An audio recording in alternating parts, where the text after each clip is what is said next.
Baik, Assalamualaikum warahmatullahi wabarakatuh. Waalaikumsalam Waalaikumsalam warahmatullahi warahmatullahi wabarakatuh. Waalaikumsalam warahmatullahi wabarakatuh.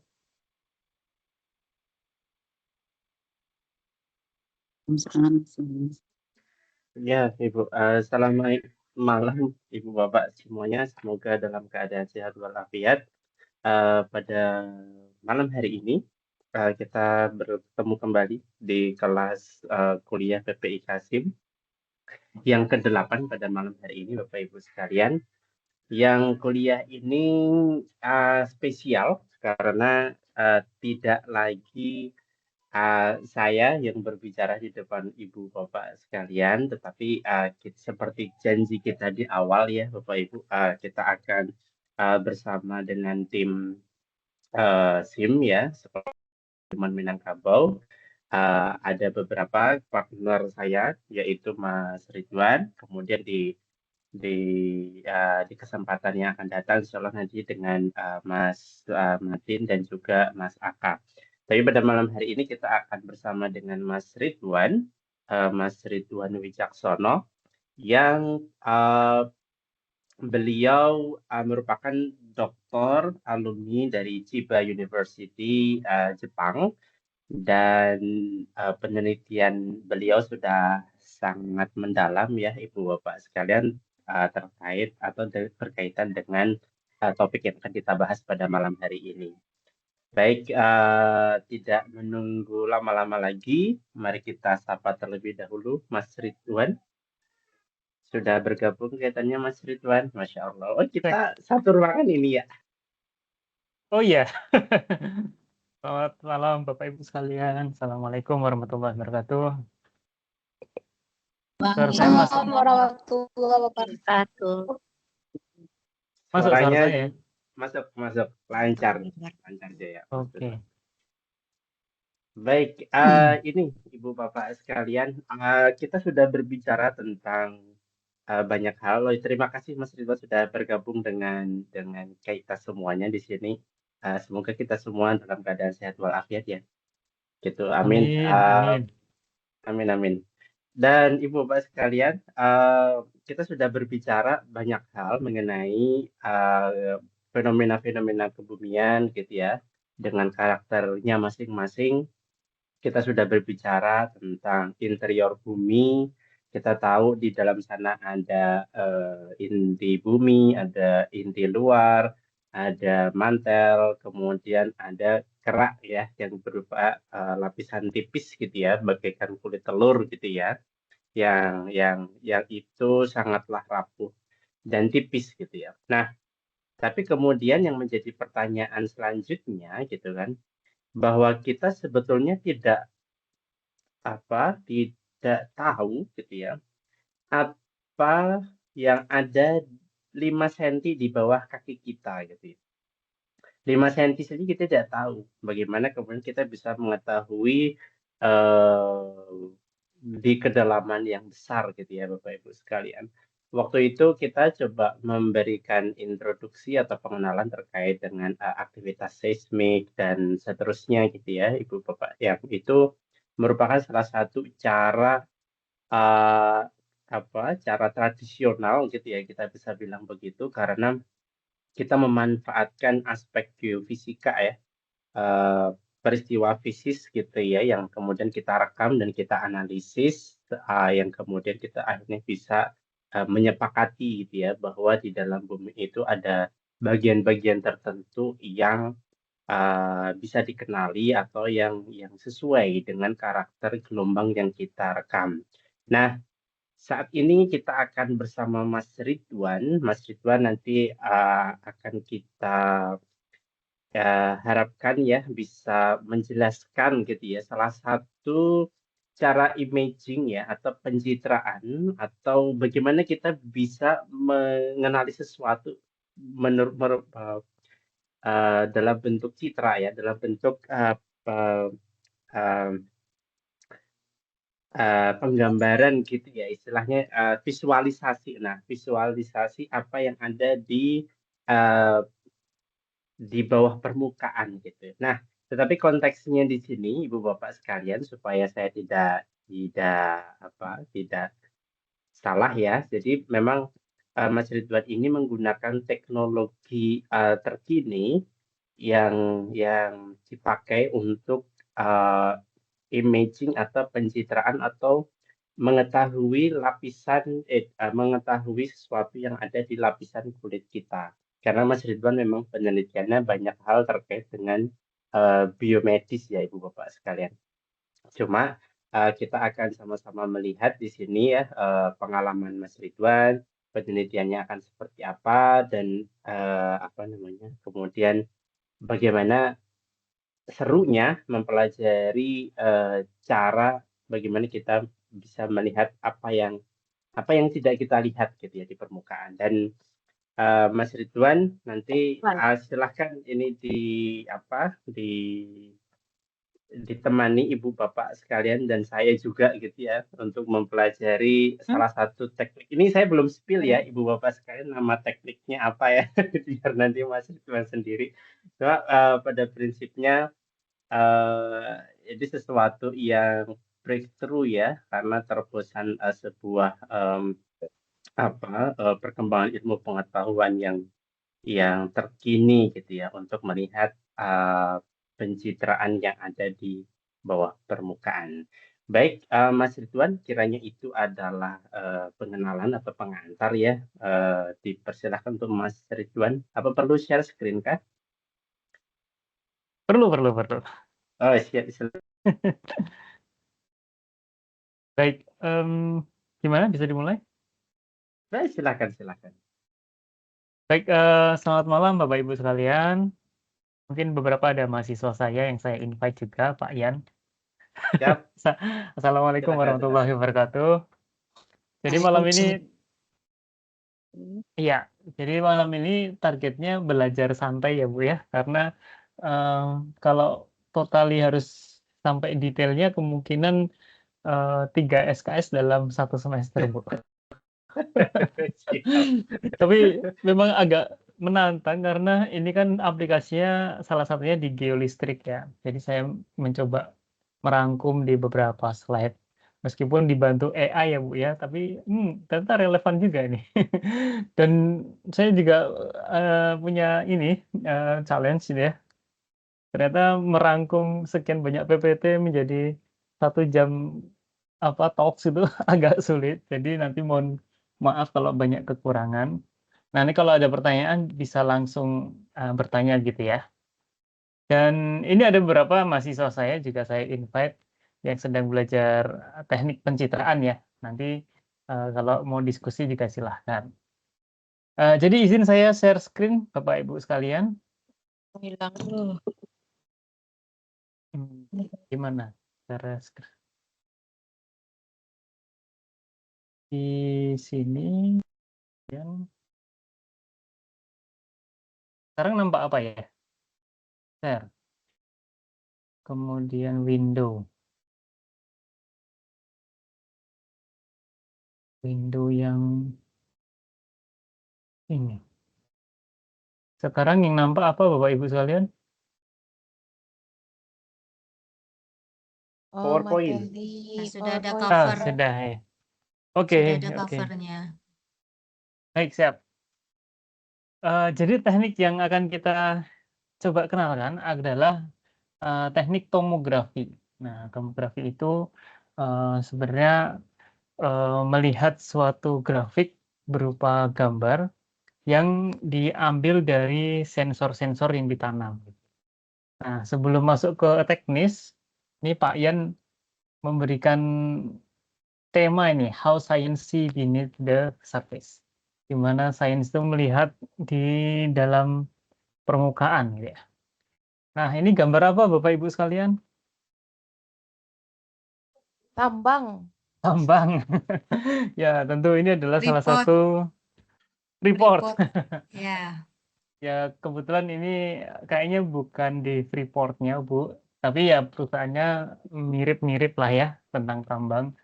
Nah, ini salah satu gunung yang bernilai sangat besar ya di dunia ya, bukan di Indonesia saja. Dan itu ada di Indonesia, ya. Jadi tambang emas terbesar sampai 40 apa itu, juta, 40 miliar ya, 40 miliar US$ ya, yang tertanam di Indonesia. Bayangkan seberapa kaya bangsa kita gitu. Tapi ini pengantar aja, kan kita pengennya melihat sesuatu yang di dalam permukaan bumi, ya. Nah, ini ada beberapa referensi Bapak Ibu sekalian kalau mau belajar membaca jurnal.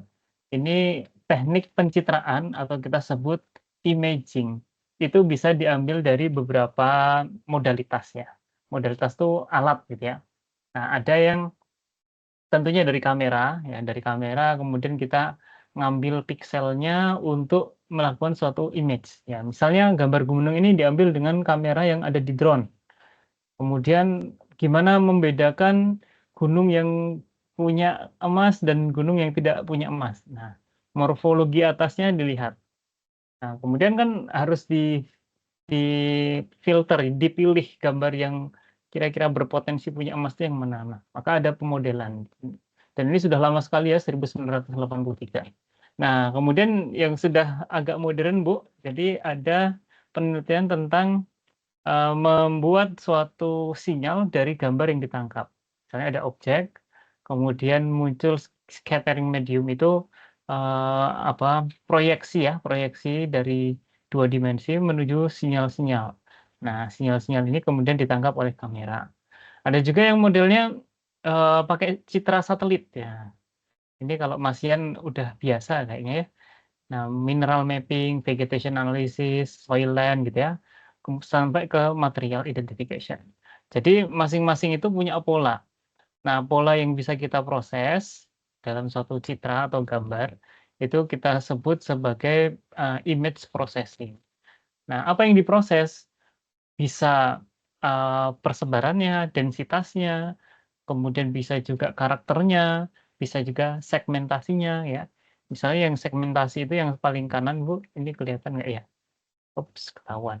Nah nih, dibuat warna yang berbeda-beda. Nah ini namanya segmentasi. Nah kemudian, wah ini terlalu advance, gimana sensor-sensor yang sederhana bisa kita coba untuk mungkin praktikum siswa ataupun untuk penelitian LKIR atau opsi gitu ya. Nah, ini salah satu teknik Bu dengan menanamkan sensor ke dalam tanah ya. Nah, misalnya dari citra satelit ya, kita punya gambar seperti ini, kemudian kita bisa analisis thermalnya. Tapi di dalam tanah masih belum kelihatan. Misalnya nih, ini ada suatu surface permukaan, oh ternyata di dalam itu ada crack, ada patahan gitu, ada retakan. Kalau hanya pakai citra satelit ya kelihatannya ya cuman hitam gitu ya, tapi sampai kedalaman tertentu kita belum bisa menilai, kecuali tanahnya sudah terpotong gitu atau patah ya, kelihatan nih crack-nya, set gitu ya. Begitu juga yang kanan. Nah, maka kita perlu teknologi yang bisa memproyeksikan atau kira-kira mengestimasi di mana sih patahan itu, lokasinya di mana, dengan menanamkan sensor-sensor. Nah, apakah hanya patahan saja? Tidak. Misalnya mineral yang berbeda, misalnya air nih. Nah, jadi ada tanah, di dalamnya ada kandungan air. Nah, itu juga bisa diproyeksikan. Atau yang agak ekstrim tadi di gambarnya Pak Yan itu ada lava atau magma ya Pak Yan ya? Kalau yang masih di dalam bumi itu magma atau lava? Magma ya? Itu magma. Magma ya. Kalau di luar bumi sudah jadi lava ya. Ya. Nah, jadi agak ekstrim tuh mengidentifikasi magma. Kenapa ekstrim? Karena jelas bahaya, tapi kita bisa memodelkannya. Yang kedua mahal pasti ya. Nah, terus praktikumnya gimana? Mungkin Bapak-Ibu bisa membuat mainan kotak pasir dengan lapisan-lapisan tanah, terus di dalam kotak pasirnya itu ada dikasih misalnya balon atau dikasih kelereng gitu. Nah, kenapa harus kelereng? Yang penting adalah bisa menunjukkan konduktivitas material yang berbeda. Nah, apa itu konduktivitas? Nanti kita bahas di belakang. Saya khawatir ini 1 jam nggak selesai Pak Yan, tapi saya coba melakukan yang terbaik. Begitu juga Mbak, Mas mahasiswa yang ikut, kuliah malam hari ini. Nah, ilustrasinya kira-kira seperti ini Bapak Ibu sekalian, ada namanya EIT geolistrik di lapangan. Nah, dengan menginjeksikan arus, menginjeksikan arus, kemudian kita bisa, mengestimasi kira-kira gambar di dalam tanah. Dan tentu arus ini akan, mempengaruhi seberapa dalam. Ya, misalnya besaran arus yang cuman 1 ampere dengan 10 ampere itu berbeda. 1 ampere itu sudah sangat berbahaya ya, Bu, ya. Tapi untuk lapangan geologis itu sesuatu yang wajar ya, 1 ampere, 10 ampere. Maka, kalau pakai alat beneran itu sangat mahal. Terus gimana kalau mau nyoba? Nah, nanti bisa bikin miniatur kecil, Bu, pakai akuarium atau pakai kotak, kayak sandbox gitu ya. Nah, kemudian divariasi di dalamnya. Oh, misalnya ada aliran air, berarti di dalamnya dikasih tabung atau misalnya sedotan yang bisa dialiri air gitu ya dari satu sisi ke sisi yang lain. Kemudian kita bisa memproyeksi gambarnya. Ya, kelebihan dari EIT ini atau tomografi ini memang fast acquisition dan fast imaging. Berbeda dengan ultrasound ya. Berbeda juga dengan apalagi ya, modalitas yang imaging-nya geologi itu apa ya Pak Ian ya? Ya, setahu saya ultrasound atau kamera gitu ya. Nah, kalau EIT ini emang ada injeksi arus Bapak Ibu sekalian, jadi listriknya dialirkan ke dalam tanah. Terus nanti ada elektroda yang menangkap arus. Nah, elektroda lainnya, misalnya ini 1 sampai 64 ya, di elektroda 1 mengalirkan arus, elektrod 64 itu menangkap arusnya, atau grounding-nya istilahnya. Nah, elektrod 2, 3, dan seterusnya itu menangkap tegangannya. Nah, kok bisa jadi image ya? Pelan-pelan ya, pelan-pelan. Karena itu ada banyak, tahapannya gitu.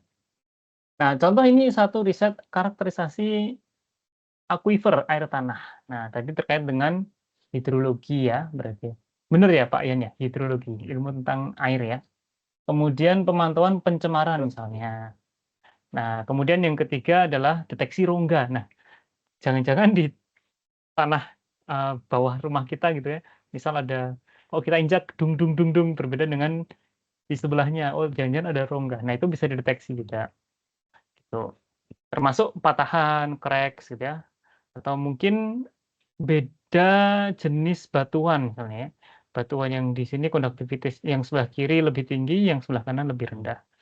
Nah, singkatnya seperti itu Bapak Ibu. Jadi aplikasi di geologi saya tidak bisa banyak cerita. Nah, kita akan masuk ke tekniknya nanti ya. Gambar yang dicitrakan pun, wah ini gambar apa ini Mas Ridwan? Cuman merah, biru, merah, biru. Nah, sebenarnya ini bukan gambar pasti ya. Kita sebut relative image. Relative image itu seperti estimasi. Nah, kalau pengen ini bagaimana kalau pengen presisi? Oh, bisa pakai imaging yang berbasis berbasis X-ray. Nah, X-ray seperti kalau di rumah sakit itu ada CT scan ya. Jadi sinar-sinar radioaktif itu kalau nggak kena tubuh manusia nggak apa-apa kan ini memproyeksi memproyeksi tanah ya. Jadi tidak masalah pakai sinar radioaktif. Hanya saja tentu mahal gitu ya. Oke, sampai di sini bisa Bu, disambung-sambungkan dengan kira-kira aplikasi apa yang nanti bisa dikerjakan gitu ya. Semoga bisa ya. Nah, ini sudah berapa menit Pak Yan? Udah setengah jam jangan-jangan. Oh 10 menit ya, ada waktunya ini, ada baru 10 menit. Oke, kita masuk ke 50 menit setelahnya. Nah, kalau tadi di bidang ilmunya Pak Yan tentang geologi ya, geolistrik. Kalau di elektro itu ada namanya busilmi ya, mempelajari geolistrik. Nah, di tempat kami, teknik biomedis, kami juga mengaplikasikan hal yang mirip, tapi arusnya tidak sebesar di geologi. Arus di teknik biomedis, apalagi objeknya manusia dan hewan, itu setidaknya arus paling maksimal itu 10 miliampere. Biasa kita gunakan untuk amannya, supaya nggak kesetrum, supaya nggak sakit kulitnya, terbakar. Nah, itu pakainya 1 miliampere sampai 1,5 miliampere. Nah, Bagaimana menancapkan sensor elektrodanya? Ada yang ditempel, ada yang ditusuk sampai level tertentu. Nah, yang paling paling aman adalah yang ditempel. Elektroda ini ditempel secara urut, kemudian bisa menunjukkan lapisan epidermis, dermis, hypodermis, atau subcutaneous tissue atau fat ya, di sini lemak. Jadi kalau Bapak Ibu cek tangan masing-masing ya, atau yang agak tebal mana ya, mungkin lengan gitu ya. Nah, lengan masing-masing dicek. Oh ini ada gelambir-gelambirnya nih. Nah, berarti lemaknya tebal ya. Lemaknya tebal. Ini lemak biasanya bisa lebih tebal daripada dermis ya. Dermis itu tipis sekali, apalagi epidermis, bahkan sulit diproyeksi. Jadi lapisan-lapisan kulit ini sebenarnya nanti untuk apa sih kita belajar ini atau mengetahui struktur atau image citra di bawah kulit? Kira-kira untuk apa Bapak Ibu sekalian? Ada yang bisa berpendapat? Kenapa kita harus mencari gambar di bawah kulit kita? Siapa yang bisa menjawab? Ayo. Mungkin Ibu Dian Mustika. Ya, kira-kira aja Bu, apa Bu? Ngapain gitu? Eh, Ya, kalau menurut saya itu tujuannya atau manfaatnya sebagai untuk ilmu pengetahuan gitu ya, untuk Mhm, menginformasikan kepada masyarakat itu, atau untuk mhm, bidang medis medis mhm. khususnya gitu, bidang kesehatan, agar dokter atau tenaga medis medis itu bisa mengetahui atau bisa menyampaikan nanti secara visual kepada pasien gitu, jika ada terjadi penyakit, di dalam tubuh Iya, gitu ya. Nah, seperti itu kalau menurut saya, Pak. Mhm. iya betul Terima sekali Ibu. kasih. Jadi selain fungsi pendidikan, itu fungsi informasi. Kita ingin mengeksplor informasi yang ada di bawah kulit kita. Oh iya, mohon maaf, ini saya spill juga ya Bapak Ibu sekalian. Ini beberapa mahasiswa yang saya kirimin itu asli Padang ya, asli Minangkabau. Jadi barangkali ada murid Bapak Ibu yang dulu waktu SMA atau SMP bahkan ya. Ya, jadi benar Ibu, kita pengen mencari informasi yang ada di bawah kulit kita, gitu. Misalnya nih, kulit kita, jangan kita lah ya, misalnya kulitnya seseorang ada penyakit gitu, oh ada tumor kecil. Nah, kita pengen melihat seberapa besar tumor itu tumbuh, apakah harus dioperasi ataukah cukup diterapi pakai obat gitu. Atau misalnya kita pengen mencari kekeringan, tingkat kekeringan kulit kita. Ya biasanya kan yang ibu-ibu ini kan sensitif ya, kulit kering sedikit aja gatel gitu ya. Nah, bisa diukur impedansinya berapa. Atau yang lagi tren Bapak Ibu sekalian, kita pengen mencari rasio lemak dan daging. Ya, karena kita sudah mulai rajin olahraga, Indonesia atletis ya, kata Dokter Tirta ya. Indonesia atletis ya. Jadi harus menuju rasio lemak yang paling kecil. Wah, berapa nih? Nggak maksimal 15% ya. Nah, dengan imaging ini bisa Bu, nanti diperkirakan kira-kira lemaknya sudah berapa persen. Oh, ternyata masih tebel, masih kayak gelambir gitu ya. Dilihat tangannya masih empuk gitu. Wah, banyak lemaknya. Maka bisa dilakukan terapi untuk mengurangi lemak. Nah, sembari terapi, itu dipantau, oh yang ini lemaknya sudah berkurang, yang ini belum, gitu. Jadi bisa ditangkap ya Bu ya. Nah ini ada 3 jenis apa ya, penelitian sebenarnya yang pernah kami lakukan di Jepang waktu itu ya. Ini untuk mencari impedansi dan konduktivitas dari kulit, kemudian yang ini untuk imaging-nya. Jadi yang pertama untuk melihat konduktivitasnya, yang kedua untuk melihat distribusi gambarnya. Nah, yang ketiga bikin sensornya Bu, sensor planar. Jadi sensornya pengennya tinggal tempel terus dapat gambar. Tapi tidak semudah itu ya Bapak-Ibu sekalian ya. Banyak sekali hal teknis yang harus dipelajari dalamnya. Kalau sebagai guru kira-kira gimana belajar ini? Cari contoh yang paling sederhana dulu Bu, nanti kita explore di apa, di internet yang open source. Nanti kira-kira bahan-bahan atau alat-alat yang digunakan yang bisa didapatkan di Minangkabau. Saya kira kalau di Padang sudah banyak Bu komponen elektronika ya, jadi tidak perlu khawatir. Nah, secara konsep mungkin saya percepat aja Bu, ini EIT namanya tomografi, sekali lagi ya, tomografi. Tomografi ini bisa berbasis electrical impedance, ada yang berbasis electrical capacitance, ada yang berbasis magnet. magnetic resonance tomography, atau ada yang berbasis apa namanya, induktans, ya induktans juga bisa. Nah, tapi semuanya nanti akan merujuk pada nilai konduktivitas dan permitivitas. Konduktivitas itu apa? Konduktivitas itu mengkonduksi, jadi seberapa banyak muatan listrik yang tersalurkan. Nah, kemampuan seberapa banyak muatan listrik yang tersalurkan. Jadi mengkonduksi. Tentu kalau di fisika, mungkin di sini ada guru fisika ya Bapak Ibu, konduktivitas ini bisa bermacam-macam sudut pandangnya. Kalau di elektrik, konduktivitasnya muatan listrik. Kalau di sudut pandang energi atau misal di mekanik, itu bisa konduktivitas panas ya, heat transfer, itu konduktivitas panas. Ada juga konduktivitas misalnya dari akustik ya, sound, suara ya, konduktivitas suara. Jadi memang macam-macam jenis konduktivitas. Nah, yang kita akan coba kenalkan satu dulu ya, namanya electrical properties, konduktivitas dan permitivitas. Nah, kalau tadi Bapak Ibu sekalian, di geolistrik ini sensornya urut gitu ya, planar gitu ya, datar seperti ini. Nah, kalau di imaging tubuh manusia bisa datar, bisa sirkular. Nah, sirkular tuh seperti ini Bapak Ibu. Melingkar, misalnya ini dada manusia, pengen melihat paru-paru. Nah, dia melingkar nih, menutupi dari yang depan dan belakang. Nah, kemudian kita akan mengakuisisi supaya mendapatkan gambar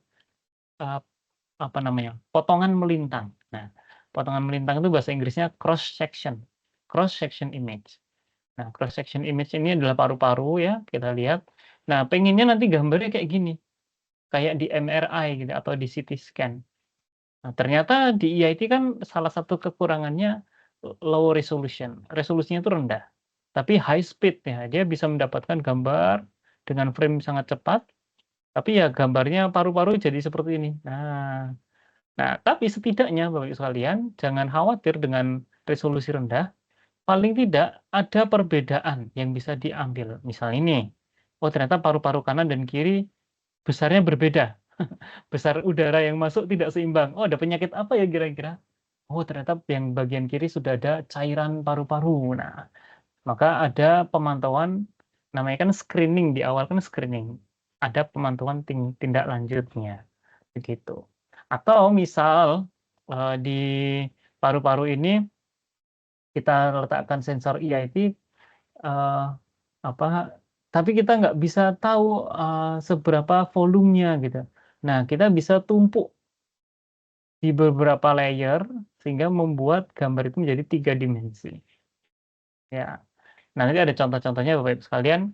Ini ada di bidang pulmonary atau pernafasan, kemudian neurological atau saraf, onkologi ya untuk cancer, terutama yang sedang kami lakukan di Semarang, Bu. Kemarin mahasiswa S2 saya kami minta untuk menguji langsung ke pasien untuk deteksi kanker payudara.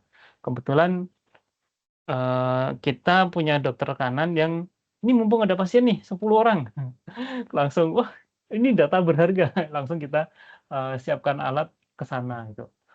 Dan di topik saya itu gastrik Bu, jadi tentang lambung ya. Nah ini sekarang sudah eranya AI, machine learning, deep learning, bikin lambung tiruan visual ya, visual dari lambung tiruan. Dan wah ternyata keilmuannya sangat dalam sekali Bu. Nah selain yang tampak permukaan seperti ini Bu, ada lagi yang tidak nampak di permukaan, yaitu tisu atau jaringan. Nah, jaringan ini karakteristiknya juga beda-beda. Kalau misal dilewati frekuensi kurang dari 1 kHz, dia akan berada di luar sel ya. Ya, ini ekstraselular. Ini jaringannya, ini ada sel. Kalau frekuensi rendah, dia arusnya tidak bisa menembus sel. Tapi kalau arus yang diinjeksi tinggi sampai 100 kHz lebih ya, misal 1 MHz, dia akan menembus sel seperti ini yang merah ini. Nah, pola penembusan ini kita bisa modelkan dengan rangkaian R dan C. Ini resistor dan ini kapasitor. Ya, sudah pusing Bapak Ibu? Sudah. Pokoknya kalau yang pusing-pusing nggak usah diingat. Biar nanti tugasnya mahasiswa yang ingat-ingat ya. Kalau Bapak Ibu yang penting tahu ini, oh aplikasinya apa dan cara ngambil datanya seperti apa. Nah, jadi ini karakternya Bapak Ibu, EIT ini punya kelebihan real time imaging, low hardware cost, murah gitu ya, portable, bisa dieteng-eteng gitu. Sudah compliant, cocok dengan sertifikasi ISO dan IEC. Kemudian keterbatasannya itu pasti resolusinya rendah dibandingkan MRI dan CT. Sensitivitasnya juga tinggi, gampang kena noise. Jadi gambarnya tuh nggak detail gitu, kadang kena bercak-bercak noise. Atau intersubject variability, tergantung dengan tisu atau jaringannya. Gitu. Jadi ada plus minusnya. Nah, kalau konsep dasar IIT ini Bapak Ibu sekalian sebenarnya sudah diajarkan di SMA. Dikit-dikit lah ya, saya masih ingat waktu SMA itu belajar impedance. Impedance itu gabungan dari resistance dan kapasitans atau induktans. Jadi ada reaktans ya atau X di sini. Impedance itu Z. Nah, Z ini consist atau disusun dari resistan dan kapasitans. Nah, ini kan untuk analisis sinyal AC. Kenapa sinyal AC? Ya memang yang diinjeksi adalah sinyal AC. Ya, bukan sinyal DC. Kalau DC kan pakai V sama dengan I kali R. Nah, kalau AC itu V sama dengan I kali Z. Nah, Z di sini adalah punya dua bilangan, komponen bilangan. Yang pertama bilangan real, ya. Yang kedua adalah bilangan imajiner. Yang real adalah resistansi, yang imajiner adalah reaktans. Ya. Jadi nanti kalau mengajarkan ke putra-putri atau anak-anak di sana, buat apa sih belajar impedance gitu ya, anak-anak kan bingung ya. Nah, salah satunya aplikasi ini bisa diperkenalkan. Oh, nanti ada resistan, ada reaktans dari kulit. Nah, dari kulit itu nanti bisa bikin gambar. Nah, kemudian kita punya bentuk ya Bu ya, ini kartesian, ada bentuknya polar. Kalau polar itu, oh ini belum saya tulis, Z sama dengan E pangkat J theta. Nah, wah, gimana tuh Pak? Dah, nggak usah diingat-ingat Pak. Pokoknya yang rumus-rumus pusing, lupakan saja. Yang penting tahu, oh ini waktu SMA belajar ini bisa untuk apa tomografi gitu ya. Nah, satu lagi Bu, ada istilahnya admittance. Nah, admittance itu kebalikan dari impedance, jadi berbanding terbalik. Nah, konduktivitas itu tadi di mana posisinya Mas gitu? Konduktivitas itu adalah impedance, di mana G itu konduktans, real ya, komponen real, dan B itu susceptance. Ya, ini adalah bentuk real dan imajiner dari impedance. Makanya unitnya bukan unit apa ampere, volt gitu enggak Bu. Unitnya pakai Siemens ya. Kalau admittance itu Siemens, tapi kalau impedance Siemens per meter gitu. Udah pusing? Sudah. Sekarang gambar-gambar saja Bu ya biar nggak pusing. Ternyata udah hampir 1 jam ya Mas Ian ya? Oh belum, belum. Sampai sini ada pertanyaan Bapak Ibu? Nah, saya sambil ngopi nih. Iya, ini kelihatannya ada Bu Wiwi ini, Mas Ridwan. Waduh, Bu Wiwi, dipersilahkan Bu. saya langsung Dari tadi itu. dijapri tadi sama Bu Wiwi. Gitu ya. Silakan Bu Wiwi.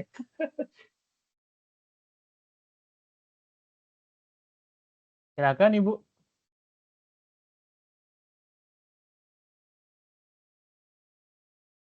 Oh, belum respon. Mungkin masih pengen menyimak dulu Pak Ian. Oke, siap. Masih Silakan. penasaran dengan rumus-rumusnya. Siap. Siap. Baik. Mungkin izin Bapak Ibu ya, izin yang mungkin belum belajar fisika atau matematika, mungkin di sini ada sosiologi misalnya atau apa PPKN itu apa ya? Pancasila gitu ya, kewarganegaraan gitu ya. Iya, Mungkin kewarganegaraan. nanti diambil ini Bu, diambil hikmahnya saja. Diambil hikmahnya. Baik, bagaimana kok bisa kita menjadikan satu data sensor menjadi image? Kan kita tadi dapat impedansi ya. Impedansi itu diambil dari mana? Ya misalnya di sini ada elektroda, muncul Z pengukuran impedansi. Nah, ini dikumpulkan dalam satu tabular gitu, Bu.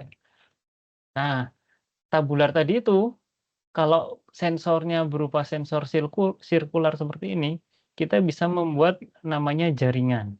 Nah, bahasa Inggrisnya mesh. Jaringan ini kan bentuknya segitiga ya, Bu, ya.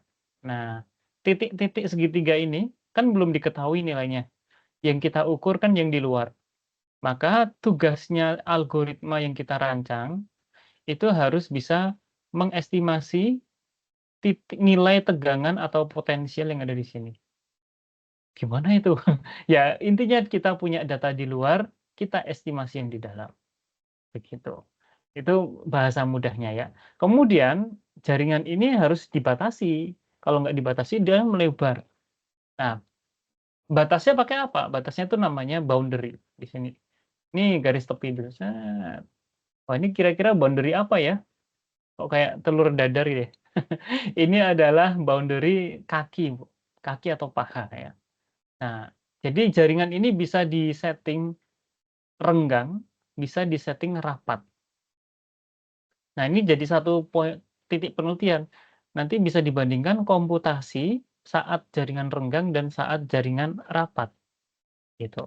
Tentu kalau yang rapat segitiganya lebih banyak ya, Bu, ya, kecil-kecil gitu ya, maka komputasinya jadi lama. Nah, jaringan ini biar jadi warna gimana? Karena kita punya titik-titik tegangan, kita punya elemen segitiga. Nah, nanti elemen segitiga itu yang akan menghasilkan warna. Contohnya ini. Visualize the mesh. Jadi kita punya visualisasi dari mesh atau jaringan. Nah, di sini kan bentuknya segitiga ya, segitiga situ. Tapi apa hasilnya kalau segitiganya terlalu besar? Ya permukaannya jadi kasar ya, lancip-lancip gini ya, Bu, ya. Nah, kalau kita punya segitiganya lebih halus lagi, lebih kecil ya permukaannya jadi lebih halus. Tapi ini cukup untuk memvisualisasikan ini adalah potongan kaki, kemudian ini ada lemak, yang kuning ini adalah daging, ya. Ya, apa, materinya daging semua, Pak ya. Nah, yang tengah ini kok bolong. Nah, bolong di sini seperti halnya, ya anggap aja suatu tanah lapang, di tengahnya ada gua gitu ya. Nah, bolong. Ini kira-kira apa, Bapak Ibu? Ya, ini adalah tulang, ya. Tulang itu konduktivitasnya sangat kecil seperti lemak, jadi bisa dianggap sama, jadi warnanya ungu. Sedangkan yang kuning ini adalah daging atau otot ya. Nah, dari gambar ini kita sebenarnya bisa ambil sinyal referensi ya. Kita mengekstraksi sinyal di elektroda. Selain tadi kita ngukur, nah kita ekstraksi ulang. Bentuk sinyalnya seperti ini, Bapak Ibu. Ya. Mungkin Bapak Ibu yang di sekolahnya sudah ada osiloskop, nanti bisa mencoba ya mengambil suatu sinyal, kemudian sinyal itu dimasukkan ke program. Nah, program itu nanti yang akan mengolah sinyal tersebut. Wah, kejauhan Mas Ridwan ya, pelan-pelan. Yang sederhana dulu misalnya sinyal sinusoid ya, seperti di pelajaran fisika itu ada apa namanya, A dot sin omega T. Nah, A dot sin omega T itu kayak gimana tuh sinyalnya? Bedanya sama A cos omega T itu apa sih? Oh, ternyata beda fasenya. Nah, itu harus praktek di program supaya paham bedanya itu di mana.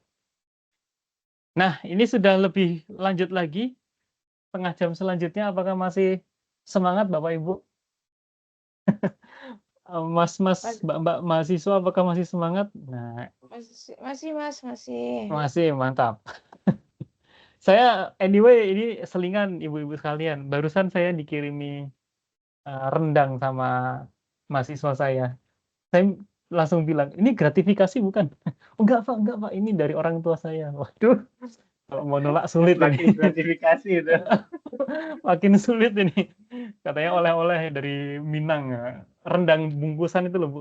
Dan saya buka, wah kayak rendang solok yang itu loh, coklat banget itu, yang kental banget tuh. Wah, enak sekali. Kangen saya ke Solok ini ya. Oke, kita lanjut ke materi selanjutnya ya. Jadi tadi kan kita hanya bicara permukaan ya. Permukaan bumi, permukaan tanah gitu ya. Kemudian permukaan kulit seperti ini. Nah, sekarang kita masuk ke Sedikit-sedikit, nanti saya skip-skip aja, bagus di video ya, saya akan tunjukkan video prakteknya kayak gimana. Ini adalah tesis saya, Bu, waktu S3, kira-kira 4 tahun yang lalu, 4 tahun yang lalu, untuk memproyeksi gambar atau kandungan yang ada dalam stomach. Apa ini? Lambung, ya, lambung kita. Nah, permasalahan yang terjadi adalah permasalahan dispepsia, perih ya, functional dyspepsia, nggak bisa berfungsi. Misalnya harusnya lambung manusia itu punya motilitas, gerak gitu ya, gerak remas, meremas-remas makanan. Ternyata nggak fungsi nih, ya, namanya postprandial distress syndrome atau epigastric pain syndrome (EPS). Nah, kalau epigastric pain syndrome itu seperti ciri awalnya ya MAH gitu ya, asam lambung naik gitu, EPS ya, atau overlapping PDS EPS. Wah, jadi gabungan antara PDS dan EPS. Dan ini sangat sering terjadi di Indonesia, utamanya karena 3 hal ya. Pertama adalah faktor makanan, yang kedua faktor jam tidur, yang ketiga adalah faktor stres. Itu yang paling signifikan. Nggak saya tulis di sini ya. Jadi 3 hal itu Bapak Ibu, kalau misalnya belum dapat bonus dari pemerintah, sabar saja, ditinggal jalan-jalan ya Bu ya, daripada asam lambung naik. Karena bahaya Bu, banyak orang meninggal karena asam lambungnya keluar dari esofagus. Akhirnya kan perih, kemudian melukai esofagus sampai ke paru-paru sehingga sesak nafas terus kena jantungnya. Nah, kemudian apa yang kita teliti? Ya, misal di sini ada modalitas atau alat pembanding. Alat yang konvensional, orang mengecek lambung itu dengan urin. Ada juga dengan pup ya, atau dengan feses atau dengan darah atau saliva, air liur dan nafas. Nah, abab tuh. Bahasa Minangnya abab apa Mas ya? Uap udara mulut. Panguk kalau bahasa Tidak Minang. tahu. Penguk. Panguk namanya Mas. Panguk. Siap. Nah, Penguk. jadi pakai nafas ya, nafas. Iya, nah. Karena kalau terlalu asam itu nafasnya juga berbeda kan, Bu. Cuman kan nggak ada gambarnya, Bu. Ya kan, nggak ada gambarnya. Maka kita pengen sesuatu yang bisa diakses, dilihat sama pasien. Nah, ada kateter. Kateter ini harus masukkan selang dengan kamera, Bu ya. Nggak enak sekali, bisa muntah ya. Kemudian ada MRI, ya harus ke rumah sakit, scanning-nya lama.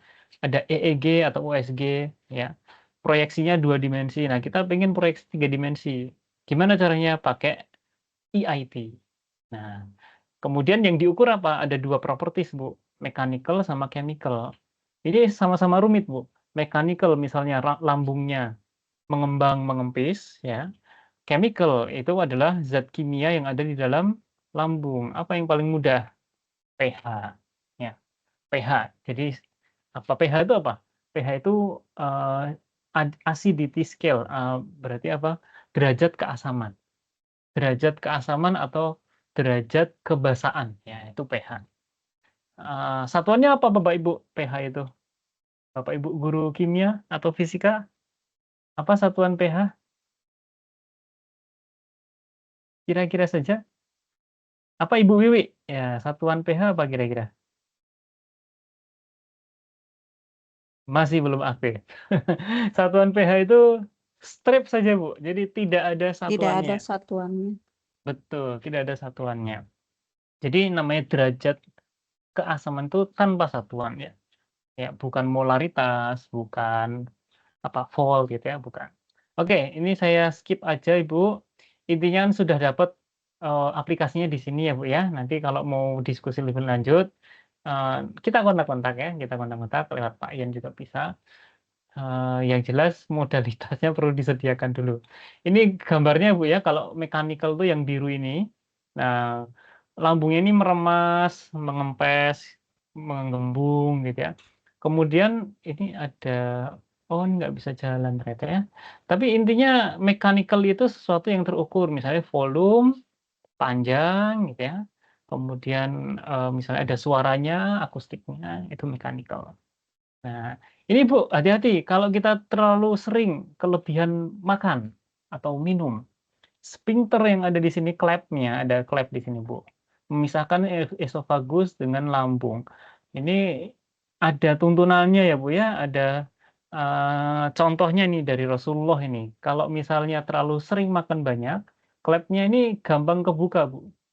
Kalau sudah kebuka dan menjadi kebiasaan bertahun-tahun, ini nggak bisa balik nutup. Akibatnya apa? Ada yang namanya reflux. Ya, cairannya atau makanannya. Kayak kita kekenyangan Bu ya, kalau misalnya jagung manten itu, kita datang mantenan, terus makannya banyak banget tuh, wah, balas dendam. Nah, terus kita bersendawa, bener ya, bersendawa gitu keluar airnya, wah, karena terlalu penuh. Nah, akhirnya kalau sphincter ini tidak bisa balik Bu, nah ketika lambung kosong, asam lambungnya yang naik. Nah, disitulah perihnya asam lambung karena kena esofagus. Karena ya memang lambung itu diciptakan Allah di dalam asam lambung itu diciptakan Allah ya di dalam lambung, bukan di luar lambung. Kalau di luar lambung akan menyakiti ya Bu ya. Oke, kalau kimia ini ada oh nggak bisa juga. Intinya ada makanan masuk ke dalam asam lambung, di sini ada apa, proses penguraian, ya, penguraian zat-zat kimia. Banyak banget Bu zatnya, ada protein, ada gugus-gugus kimia, apa, gugus-gugus protein, kemudian ada gugus-gugus apa namanya, saya lupa namanya. Tapi banyak banget Bu, turunan dan kombinasi senyawa senyawa di dalam lambung itu. Maka kan kesulitan kita mendapatkan cairan asam lambung. Nah, akhirnya yang kami lakukan dulu adalah bikin tiruan asam lambung. Dari sekian banyak, mungkin puluhan senyawa dan zat protein, kita coba bikin cairan yang paling sederhana, ya pakai HCl, KCl, dan NaCl ya, digabung itu ya. Ibu-ibu juga kalau mengajarkan ke murid-murid mungkin cari yang gampang terlebih dahulu ya. Ya.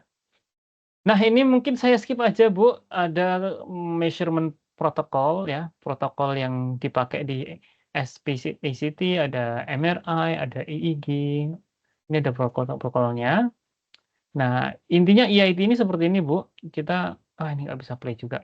Kita punya elektroda, elektrodanya diinjeksi arus, kemudian sembari menginjeksi arus, yang biru ini diambil tegangannya, terus dimasukkan ke PC. Nah, supaya mempersingkat waktu, ini banyak banget Bu, yang apa, detail teknisnya ya. Misalnya di sini nih, kita pengen menguji bisa real time atau enggak nih. Nah, EIT-nya diuji, terus sinyalnya berubah nggak? Oh, ternyata berubah, bisa real time. Yang kuning berubah, yang merah tidak berubah. Apa ini maksudnya? Oh, yang merah atau yang pink ini adalah constant current. Yang kuning ini adalah tegangan yang berubah terhadap impedansi. Apa kaitannya dengan EIT? Nah, nanti sinyal yang kayak gini, ini sinyalnya DC atau AC Bapak Ibu kira-kira? AC, Mas. AC. AC, bener AC. Ini adalah sinyal AC, bolak-balik ya. Kalau sinyal DC mah lurus aja. Nah, ini sinyal AC. Maka sinyal AC ini diinjeksi.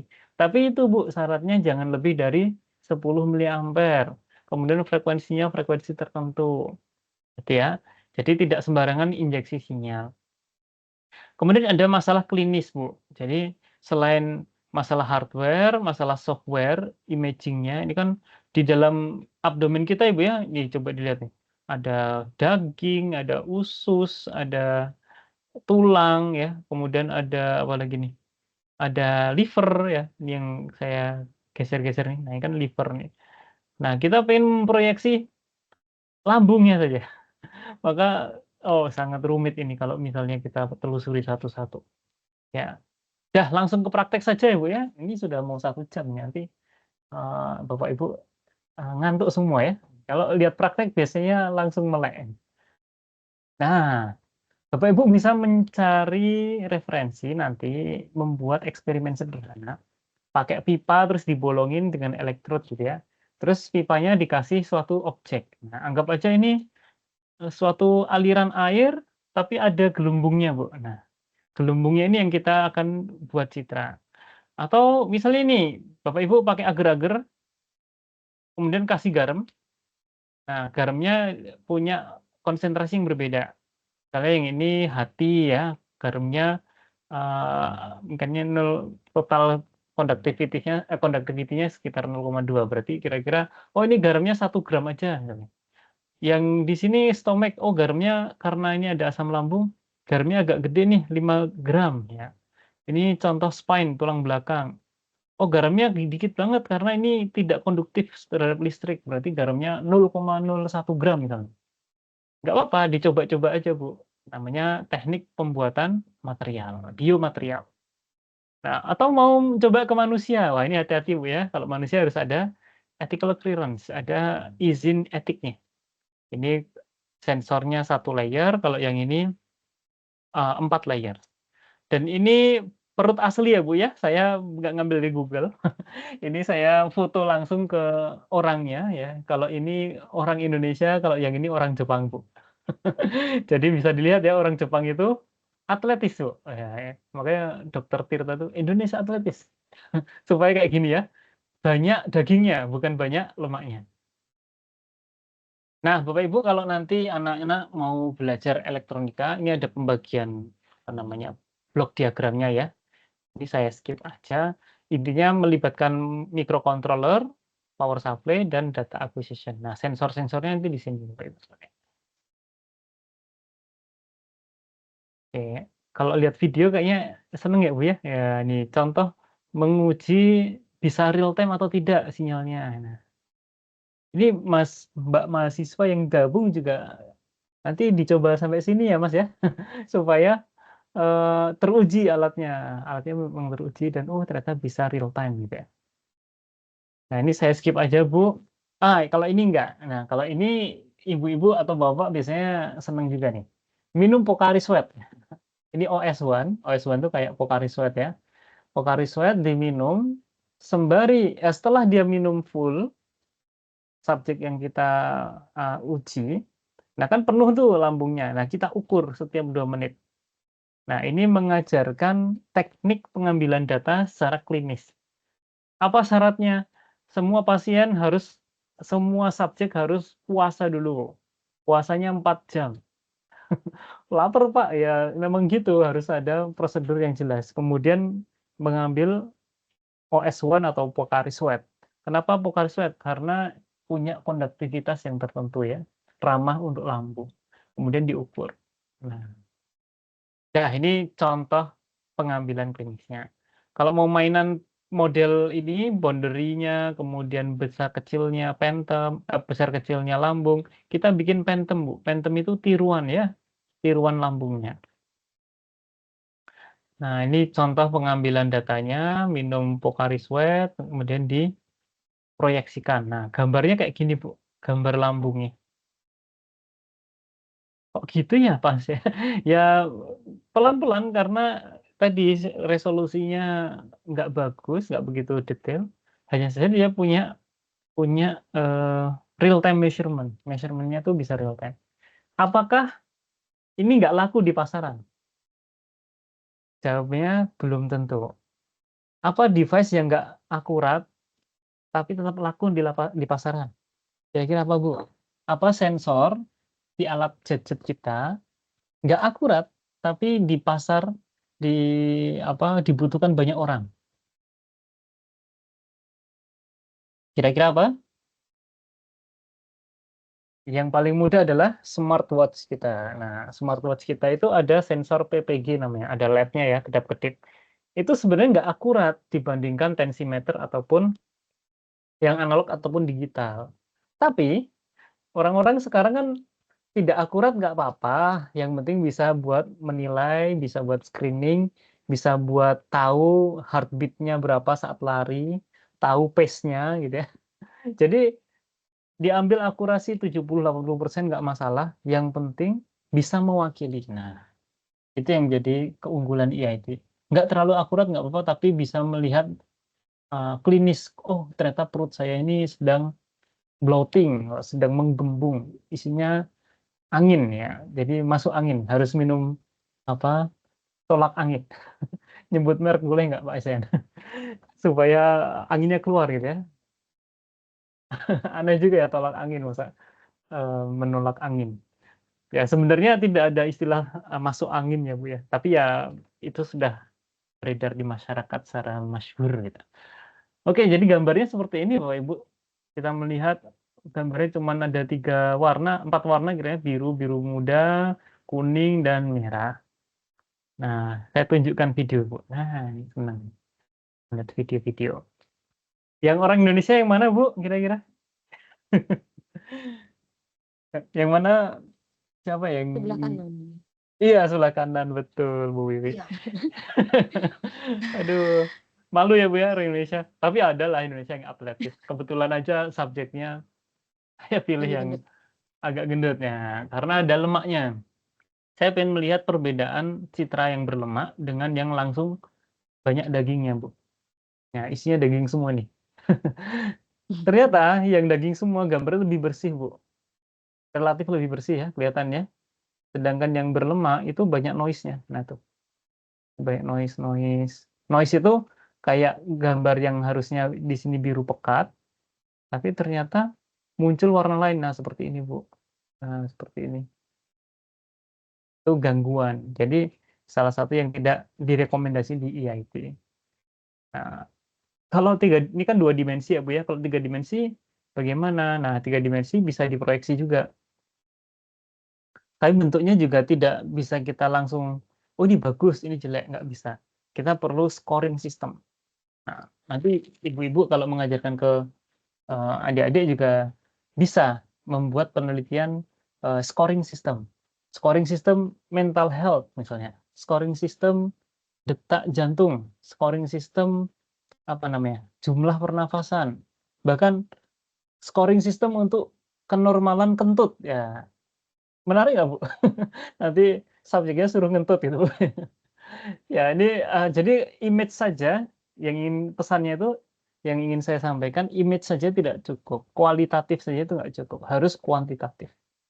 Di geologi juga seperti itu saya kira. Jadi melihat, oh ini ada crack, tapi crack-nya kan harus diukur nih, kira-kira estimasinya berapa meter atau berapa kilometer gitu ya. Nah, makanya kita harus ada pembanding gitu ya, kalau fatless itu yang tadi ya, isinya daging semua, ternyata perbandingan konduktivitas dan pH itu kontras gitu. Ya, ini turun, pH-nya naik, tapi ketika pH turun dia naik kontras. Sedangkan yang gendut, ini ternyata nggak kontras, Bu. Nah, maka orang gendut itu sebenarnya bahaya. Kalau masih ada yang bangga dengan gendut itu sehat, wah itu kayaknya harus direvisi ya, Bu ya. Kenapa? Karena membuat gastrik kita tidak punya ruang untuk meremas dan mengembang. Ya, jadi orang gendut itu kenapa sering sesek, apalagi kalau udah makan full. Aduh, itu kasihan, gastriknya itu harusnya meremas-remas, kemudian menyerap sebagian nutrisi, kemudian juga ada proses konversi atau penguraian ya, penguraian bahan-bahan kimia, senyawa-senyawa dalamnya. Jadi nggak maksimal. Nah, ini dari konduktivitas dan pH aja sudah kelihatan tidak banyak perubahan seperti yang di sebelah kiri. Nah ini kebetulan yang nanya Prof. Hayasi ya namanya. Beliau nanya gimana bedanya orang gendut sama nggak gendut. Oke, ini saya skip aja, banyak rumus kimianya Bapak Ibu. Nah, kalau nanti mau cari pakai ini namanya persamaan Kohl-Ross. Kohl-Ross. Bapak Ibu guru kimia nanti bisa mengeksplor lebih dalam. Tapi kita pakai rumus SMA sederhana ya. pH sama dengan log A. A di sini adalah C ya, concentration. Jadi konsentrasi. Log dari konsentrasi H+. H+ ini apa? Apakah unsur? Oh bukan, ini hanya ion H+. Masalahnya yang kita ambil kan HCl. Ya, HCl plus H2O. Lah, mencari H+ saja gimana? Oh, berarti kita harus uraikan gimana mendapatkan ion H+ saja. Perbandingannya, rasionya kita perhitungkan. Oke, ini saya skip juga. Pokoknya yang rumus-rumus bikin pusing, kita skip. Udah 1 jam belum Mas Yan ya? Ada video lagi nggak ya? Sebentar, saya cari. Ini saya skip. Ini juga bisa praktikum Bu di lab. Nanti Bapak Ibu bikin pentem tadi ya, tiruan lambung, kemudian diisi pakai HCl. Nah, HCl atau ini saya bikin pakai 3 unsur ya, KCl, HCl, NaCl, H2O. Empat-empatnya bisa dibeli di toko di toko kimia atau bahkan di toko bangunan. Ada yang jual HCl ya. Pokoknya ini mudah dipakai.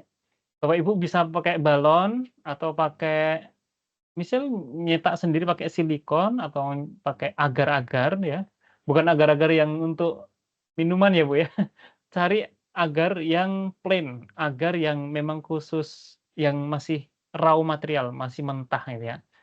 Nah, agar-agarnya nanti dibolongin Bu, dibolongin terus diisi cairan ini untuk menguji misalnya saat dia lapar, kosong, nah cairannya pekat sekali, tapi di sini volumenya kecil. Sedangkan yang full, nah cairannya tuh, banyak, nggak terlalu pekat. Tapi di sini boundary-nya jadi besar ya. Terus Bapak Ibu bisa bikin chamber kalau sudah yang, sering belajar 3D print, nah nanti bikin 3D print aja kayak ember terus dikasih elektroda. Elektrodanya pakai ini, murbaut gitu Bapak Ibu sekalian. Jadi murbautnya beli di toko elektronika atau di toko murbaut khusus ya, toko besi gitu, saya yakin bisa Bu. Cuma nanti tinggal akuisisi alatnya yang menjadi PR. Oke, jadi, intinya menggabungkan, skema ini, skema pakai Phantom model gitu, dengan pengukuran asli. Kemudian, nah ini gambar 3 dimensinya, ya. Jadi ketika lambung lapar ya, kecil lambungnya, ini sangat asam ya karena di sini ada pH dan ini pH-nya warna apa Bu kira-kira? Biru muda ya, pH-nya sekitar 3, biru muda kehijauan, sekitar 3 koma ya. Nah, ini berarti asam sekali. Nah, semakin hijau, nah di sini ternyata semakin basah, semakin netral ya Bu ya. Nah, ini merah di sini mendekati orange, kuning orange ya, berarti mendekati apa namanya? Netral. Kok bisa dibikin skema itu? Karena skemanya adalah dia minum. Mana ya? Jadi di sini ditambahi air H2O. H2O, H2O 200 mili. Ya, kalau H2O murni itu kan netral ya Bu ya. Jadi sesuatu yang asam kita tambahi H2O, H2O supaya mendekati netral. Teorinya seperti itu. Bukti gambarnya sinkron nggak? Ternyata bukti gambarnya sinkron juga Bu. Jadi ini asam, tambah netral, tambah netral, tambah netral. Yang kelima ini makan inari sushi, Bu. Inari sushi itu sifatnya asam, jadi kembali yang agak kuning keorenan jadi hijau kembali. Jadi asamnya bertambah. Nah, kemudian tadi kita bandingkan ya antara eksperimen dan simulasi, dapat grafik seperti ini. Kemudian kita ujikan ke manusia. Nah, kayak gini, Bu. No eating, harus puasa 4 jam. Kemudian ditunggu 15 menit, minum air 30 menit, minum lagi, kemudian makan inari sushi. Enak kan Bu? Ini anggap aja misalnya rendang gitu ya. Jadi, eksperimennya, pasiennya atau subjeknya itu intinya disuruh minum dan makan saja sambil diukur. Nah, kan jadi bahagia Bu ya. Nah, kemudian nanti kelihatan mana yang healthy, mana yang simptom, mana yang unhealthy. Nah, dengan proyeksi ini kemudian kita dapat scoring-nya. Tadi ya ini fatless ya, fatless yang ini. Yang ini agak gendut ya, ada simptom. Nah, kalau sudah nggak sehat Bu, ini gambarnya nggak bisa terproyeksi bagus. Kemudian conductivity dan pH-nya itu kayak flat, nggak ada perubahan ya Bu ya. Hati-hati kalau terlalu gendut, terlalu over BMI-nya, body mass index-nya terlalu over, dispersinya kecil Bu. Yang sehat itu dispersinya panjang. Nah, gitu. Ya ini scoring system namanya. Kalau nanti mau lihat rumus-rumusnya ada di sini semua. Dah, itu Bu, diskusi kita mungkin sisa waktu bisa kita gunakan untuk diskusi. Yang jelas dari 16 subjek kita lihat ya di sini ada yang beneran sehat dan beneran nggak sehat. Terus kita bandingkan dengan yang lain. Oh, ini sehat, ini hampir sehat simptom. Subjek 4 tidak sehat, tidak sehat, tidak sehat. Kesimpulannya, oh ternyata subjeknya Mas Ridwan ini banyak yang stres, banyak yang nggak sehat. Nah, kemudian kita bikin apa scatter apa namanya scoring sistemnya dengan scatter gitu. Nah, maka kita dapat kesimpulan bahwa EIT ini bisa mengukur bahkan mengimage atau memproyeksikan lambung kita ya dengan cara yang bahkan 2 dimensi dan 3 dimensi. Nah, selain itu riset-riset yang ada di lab kami ya Bu ya, nanti bisa dieksplor juga. Yang paling kiri video ini adalah riset tentang depresi, kita bikin game. Game-nya ini anaknya ikut apa, pakai VR, ya ini masuk ke dunia komputer, ngejar permata Bu ya. Jadi ya ini mainan anak-anak tapi ternyata bisa jadi terapi. Kemudian pakai EEG gitu Bu. Kemudian bawahnya tomografi juga tapi untuk otak ya, untuk kepala. Kalau yang kanan ini biomaterial pakai Phantom ya. Kemudian yang bawah ini robotika Bu. Robot bisa mendeteksi suatu warna, kemudian dia akan berjalan mendekati warna tersebut. Nah, selain itu ada bilitronik. Nah, bilitronik ini mengukur kadar bilirubin dari si bayi. Jadi kalau kena penyakit bayi kuning, itu kadar bilirubinnya over, terlalu besar. Nah, jadi pengennya sebelum terjadi bayi kuning, sudah terdeteksi potensinya, sehingga bisa diterapi gitu, Bu. Kan banyak ya penyakit bayi kuning. Terus bisa dimonitoring lewat PC. Nah, kalau ini penyakit yang nggak pernah habis, Bu, di negara kita, apa itu? TBC, tuberkulosis. Tuberkulosis. Tuberkulosis ini kalau nggak kalau kena tulang itu kayak Pak Habibie itu ya, bisa sembuh ya. Tapi kalau, sudah kronis, paru-parunya rusak, nah itu yang menjadi, bisa menular ke orang lain. Sehingga apa, negara kita ini masih menduduki, penduduk yang peringkat TBC-nya nomor 2 di dunia. Bayangkan nomor 2 di dunia. Bayangkan betapa tidak disiplin dan tidak sehatnya masyarakat kita ya, Bu, ya. Selesai. Berapa jam ini, Pak Yan? Stop sharing, iya. Jadi Yap, kira-kira itu Bapak Ibu sekalian, mohon maaf kalau bosan mendengarkan ceramah ini, tapi saya berharap ada interaksi dan ada tanya jawab. Silakan Bapak Ibu Siap. kalau ada yang didiskusikan. Ini sudah ada, wah langsung banyak sekali, Waduh, alhamdulillah. banyak sekali. Tapi yang pertama Bu Wiwi, apakah masih bisa tersambung Bu Wiwi? Mikrofonnya mungkin bisa dites Bu Wiwi. Oh, oke. Bu Marjeni, silakan Bu Marjeni. Iya, terima kasih Mas Yan, Mas Ridwan. Apakah suara saya bisa didengar, Mas? Bisa, Aman Bu, silakan Bu. aman. Oke. Ya, mohon maaf kameranya ini karena sinyal di sini, Mas. Kemudian saya juga masuk dari 2 device tadi karena speakernya bermasalah. Ya. Makasih Mas Ridwan. Setelah belajar hampir 2 tahun yang lalu ya di SMA INS Kayu Tanam, sekarang ketemu lagi dengan Mas Ridwan. Alhamdulillah. Oh iya. Udah 2 Iya. tahun ya? Udah 2 Udah tahun. 2 Oh tahun. iya ya. Aduh, Oh iya. kangen saya ke sana. Oke. Meskipun saya mengikutinya tadi betul-betul tertatih-tatih Mas Ridwan karena saya dari bidang bahasa, jurusan saya bahasa Inggris, tapi saya mencoba mengikuti yang bisa saya ikuti. Nah, yang pertama ada 2 pertanyaan ini ke Mas Ridwan. Yang pertama tadi tentang ini alat tomografi EIT itu ya.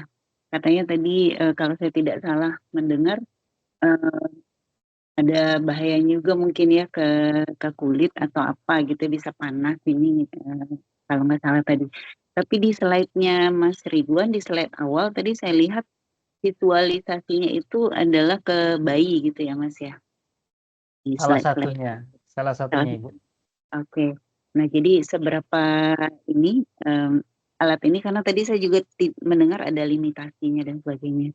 Jadi bagaimana tentang efektivitas alat ini khususnya ke kulit manusia atau ke bayi tadi.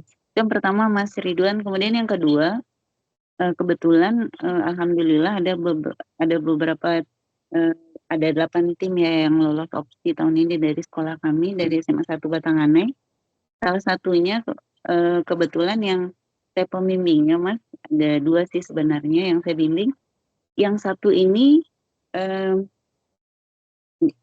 penelitiannya itu tentang, resistensi partikulat halus terhadap, risiko inhalasi. Karena sekolah kami yang terdampak, banjir bandang kemarin itu Mas Ridwan, jadi masih menyisakan banyak sekali tumpukan, lumpur kering yang sekarang sudah menjadi debu. Nah, itu diteliti oleh siswa kami, tapi yang menjadi masalah bagi saya di sini adalah, meskipun sudah lulus proposal, tapi di awal saya tidak memasukkan atau tim kami ini tidak memasukkan ethical clearance-nya, Mas.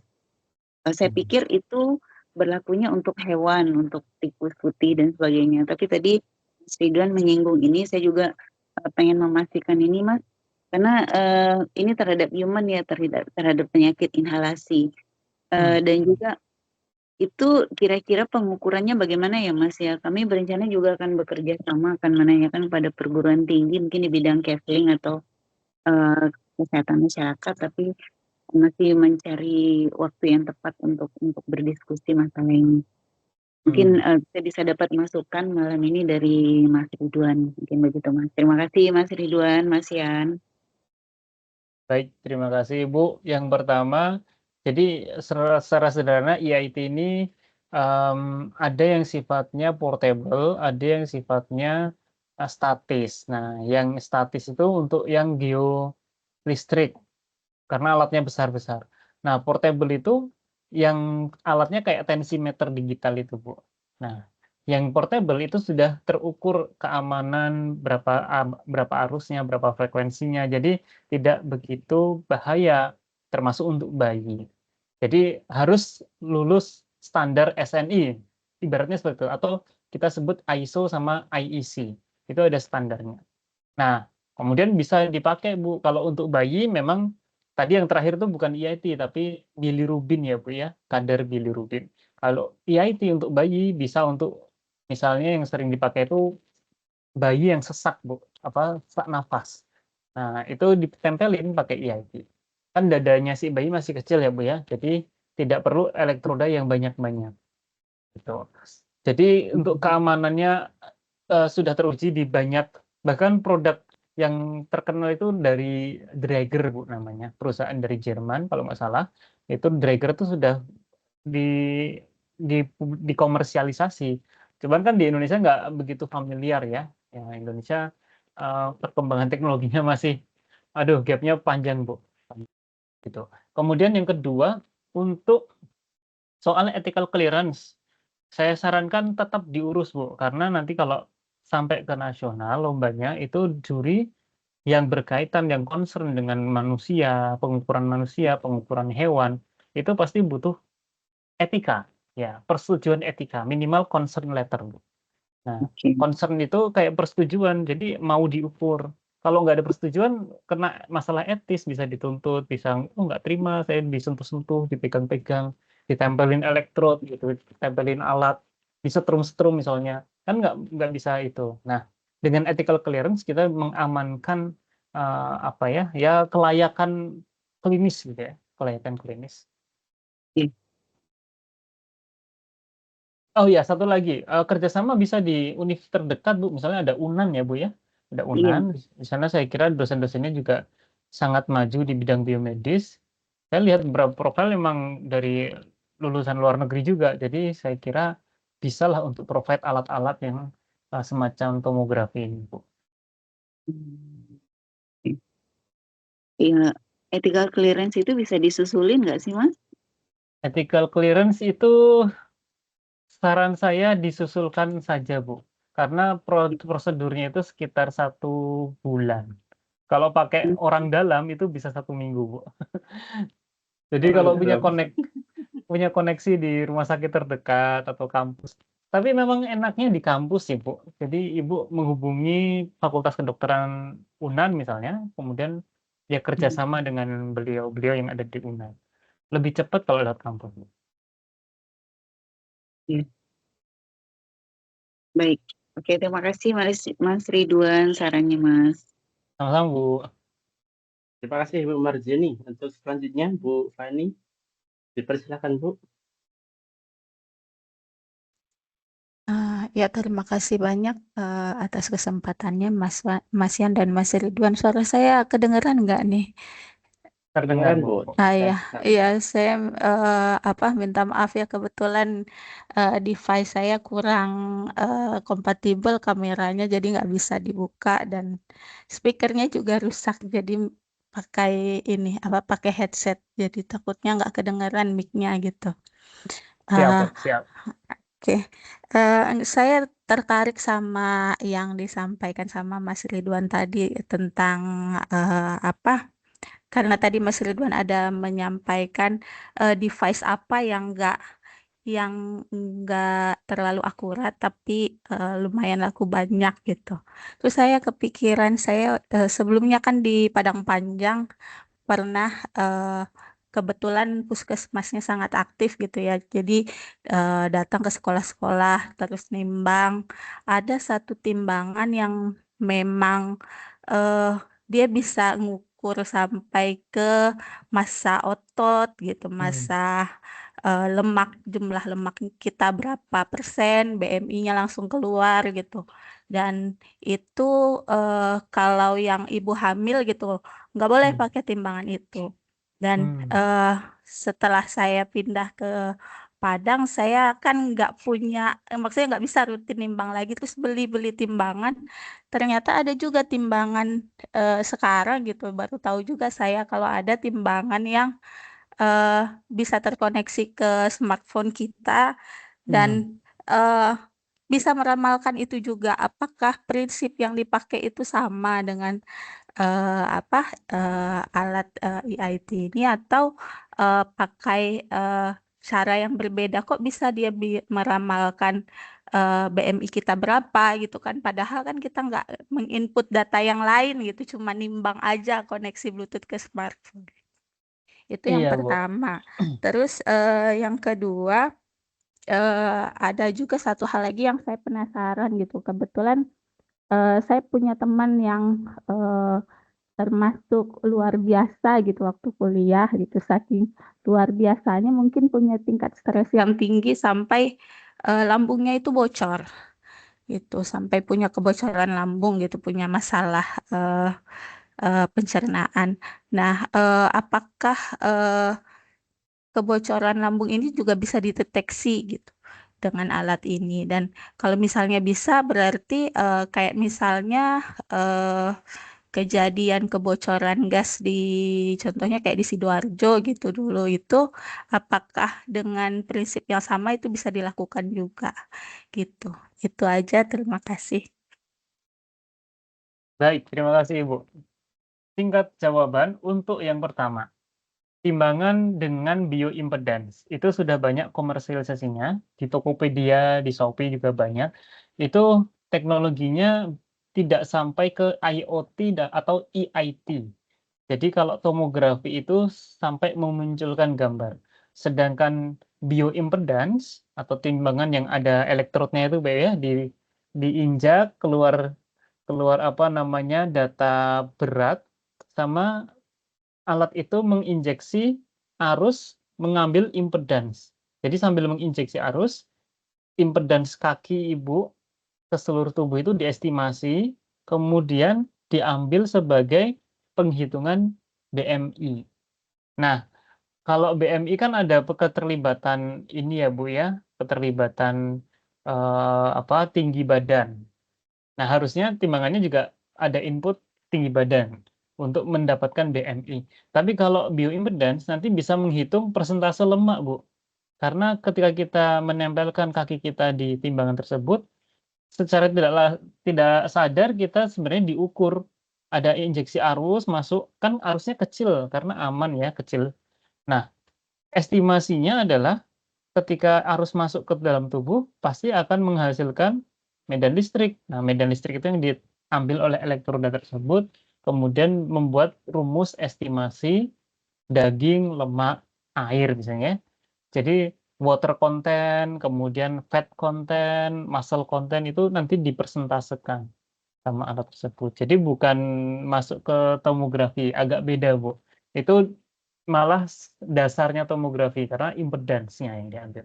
Jadi cuma analisis sinyal, bukan analisis gambar. Kemudian yang kedua, terkait dengan lambung bocor. Aduh, ngeri sekali, Bu, ya, tapi saya menghadapi 2 cerita langsung nih dari satu orang Jepang, satu orang Indonesia. Itu yang orang Indonesia itu bapak-bapak baik hati lah dia, tapi cerita memang sudah dipotong lambungnya, bocor. Yang kedua, bapaknya teman saya di Jepang. Itu karena suka makan suka minum sake, sangat parah ya, setiap ini sake lagi mabuk-mabukan. Sampai lambungnya luka dan nggak bisa disembuhkan, akhirnya harus dipotong. Jadi lambung bocor. Nah, apakah bisa dideteksi oleh EIT? Jawabannya saya tidak rekomen, Bu, karena kebocoran itu butuh resolusi yang tinggi. Memang pada aplikasi EIT itu bisa untuk pipa minyak, pipa air, mendeteksi kebocoran, gelembung, atau misal ada rasio antara air dan minyak. Di pipa nggak apa-apa, Bu, karena pipa itu nggak butuh resolusi yang kecil sekali. Dan juga di pipa itu nggak butuh ethical clearance, Bu. Jadi kalau di pipa aman-aman saja menginjeksi arus yang besar. Nah, di tubuh manusia itu kalau untuk surgery, untuk tindakan operasi itu jangan pakai EIT. Kalau EIT resolusinya rendah. Khawatirnya malah salah posisi, Bu. Harusnya yang dipotong sebelah kanan atas, malah yang kanan bawah misalnya. Itu hati-hati. Kalau EIT potensinya adalah untuk screening, jadi untuk deteksi dini atau deteksi awal.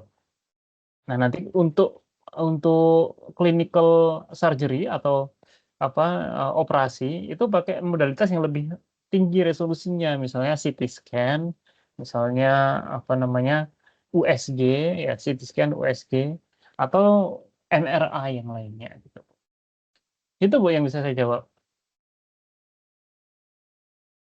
Ya, terima kasih banyak Mas Ridwan. Ya, sama-sama.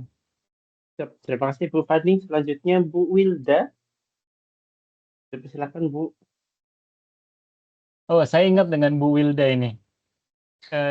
Iya. Di kayu tanam ya kalau nggak salah ya? Di Iya, kayu iya. tanam. Iya, benar.